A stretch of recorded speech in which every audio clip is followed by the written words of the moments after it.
Hello hello hello hello hello सो आज मु भाभी मो क्यूट सा थोबड़ार टिके केयर करदवा सब कथा एंड कर आमे एबे जिबा फेस वॉश करिया पे एंड फेस वॉश करिया पे मो जो अतरंगी सतरंगी ढंग आपण मन तो देखि ही पड़थबे तो फाइनली फेस वॉश कंप्लीट हो गला एंड फेस वॉश कंप्लीट परे मु भाबिली कि मो फेस रे टिके आइस अप्लाई करिया तो ये हैला मो आइस रोलर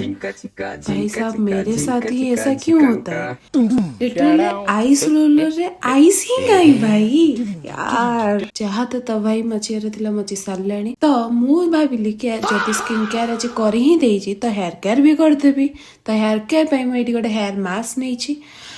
तो एबे यूज करबा को हेले मते मो मम्मी दरकार पेनी मम्मी मु टिके रेडी वेडी हे कि ना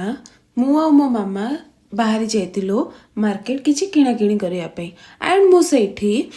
गुपचुप खाइलु तो फाइनली मु घर को पळे आसली तो फिर मिलते हैं कल ओके बाय।